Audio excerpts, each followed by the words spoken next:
everyone! Today I'm going to talk about my most anticipated releases for the fourth and final quarter of 2018. So yeah, another quarter has passed. The monthly wrap-ups, they don't really make me realize how fast time passes anymore, but these anticipated releases videos, they do. I'm always like, how is another anticipated releases video coming up? So today I'm going to talk about my most anticipated releases for October, November and December.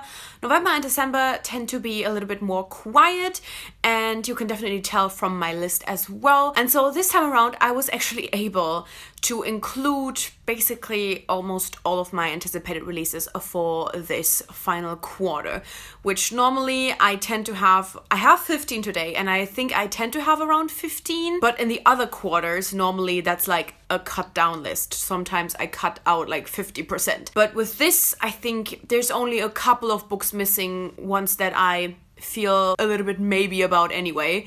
So yeah, this is great. This is great. As always, I'm just gonna say whatever intrigued me about the books, and you will have heard about a couple of these already on my channel a few times. But yeah, let's just get into the list. So first off, on October 2nd, I have Sawkill Girls by Claire Legrand. This is a YA fantasy, and it is about three girls that are kind of coming together on this island, and I think it has feminist elements.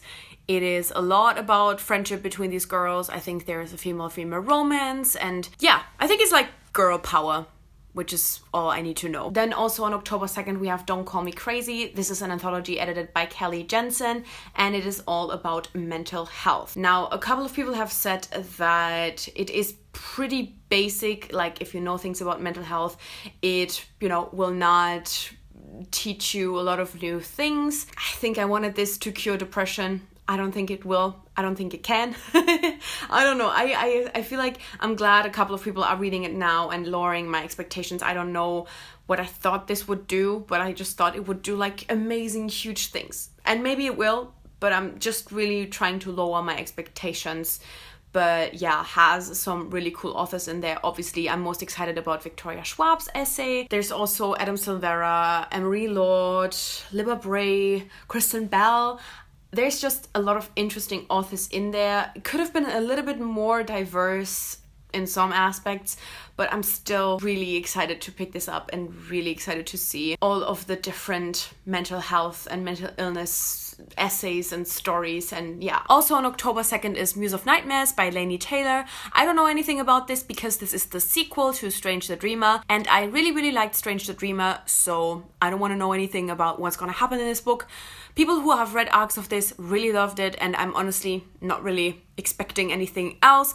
And so far, I really enjoyed every book that I read by Laini Taylor, so I'm really excited about this. And it's also the end of this series as it's a duology. So yeah, super excited for this one. And finally, on October 2nd, we have The Lady's Guide to Petticoats and Piracy. This is the companion sequel to The Gentleman's Guide to Vice and Virtue. And this is from Felicity's point of view. There's some queer characters in there. I think Arrow Ace, definitely. I think there's a Muslim character in there. And yeah, I'm just really excited about this. And then on October 9th, we have What If It's Us by Becky Albertalli and Adam Silvera. This is a YA contemporary, and it is written from a dual point of view with, both of the authors representing one character.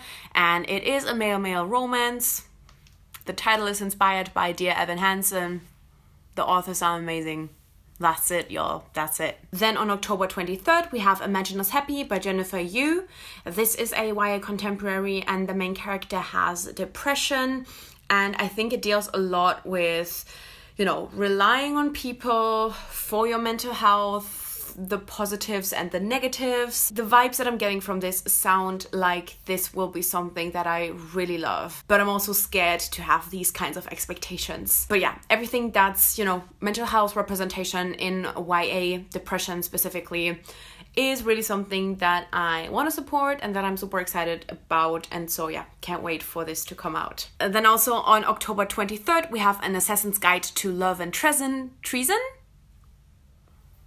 This, I don't know how to pronounce that word, and it might depend on US or UK. I don't care. It's on the cover. Here, have it. This is by Virginia Baker, and it is a YA historical fiction. It has a romance, and it is by Virginia Baker. That's all I know. I love the Witch Hunter duology by Virginia Baker, so I know it sounded great, but I don't really need to remember anything about it because I just know that, you know, it has assassin in the title, it is by Virginia Baker, it will have romance, and that's all I need to convince me to read it. Then on October 30th, we have The Brilliant Death by Amy Rose Capetta. This is a YA historical fiction. I love the author. This takes place in, I think, 19th century Italy. It is hella queer, has like gender fluid characters and everything, and yeah, that's it. That's all the things that I need to know, and it sounds amazing. Then on November 6th, I have Girls of Paper and Fire by Natasha Nyang. This is a YA fantasy, and I think it might be an Asian-inspired fantasy. I'm not really sure. I know it has a female-female romance. I've heard amazing things about this. This is definitely a pre-order, read right away kind of candidate. Not sure if that's actually gonna happen, but this is one of those things that I actually, you know, really want to get my hands on like super soon. Also on November 6th, we have Empress of All Seasons by Emiko Chen. I couldn't really find any info on how to pronounce the author's name, so I'm very sorry about that. This is a Asian-inspired YA fantasy, and it sounds really cool. It is about a girl who has trained to become Empress her whole life. Like each generation, there will be this trial to become Empress, and she has been training her whole life to win that competition, but she has a dangerous secret. She is a monster, something like, honestly very vague, but like sounds super interesting. And the fact that it is kind of like a concept that we know, you know, like a girl who is training for something and then she has a dangerous secret, but then it's Asian inspired.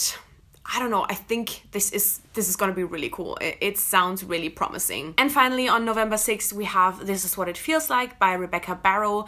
This is a YA contemporary. I know it is about a group of female friends. It has something to do with music and these girls playing in a band. I know it has some queer characters in there. I don't know if there's going to be like a female-female romance. I don't think so. I just think it has, you know, some queer characters. I don't know. It just sounds like something I would enjoy. Music, female friendship, queer characters. You know, that's like 5 million buzzwords. Then on November 13th, we have Pulp by Robin Talley. This is a YA historical fiction, and I think it has a dual point of view, with one taking place in 1955 and one taking place in today's time. And in the 1955, there is a female-female romance, and the kind of character that we read from starts writing her own kind of lesbian fiction, and it puts this whole relationship at risk because, you know, they can't be found out. And then in today's time, I think the main character finds this story that the 1955 character has written and wants to find out more. And yeah, I think it's like always changing between the two POVs.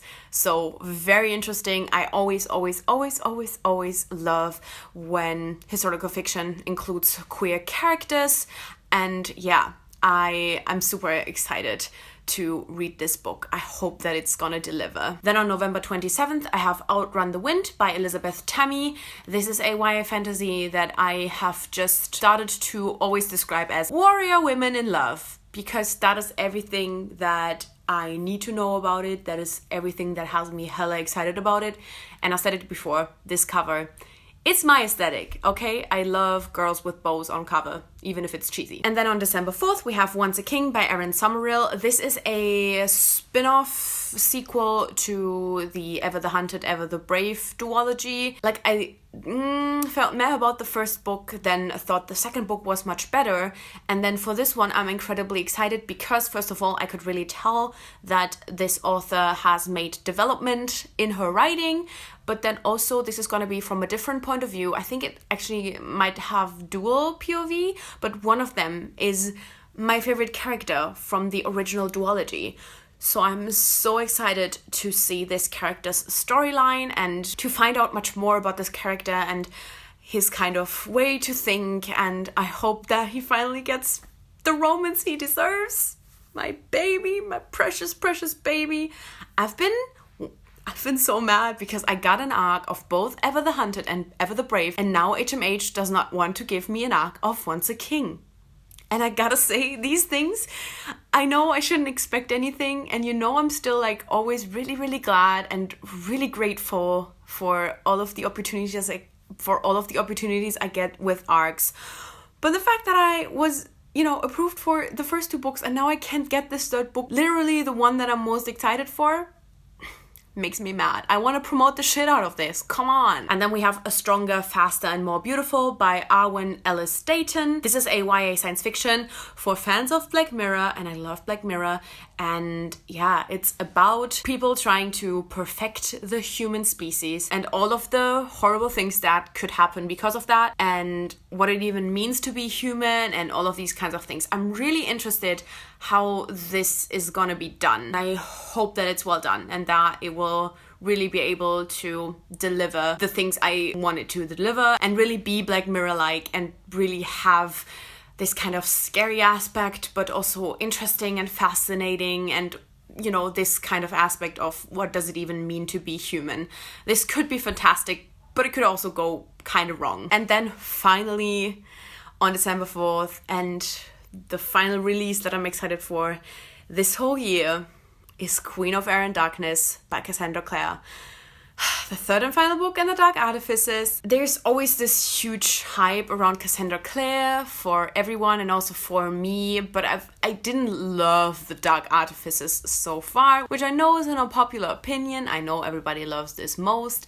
I do not love the characters. This could easily be an absolutely amazing, fantastic 5-star favorite book, but it also could just not. I don't know. And also, like, I've heard rumors about characters dying in this 3rd book, and like if Cassandra Clare does that, I'm not sure if I just don't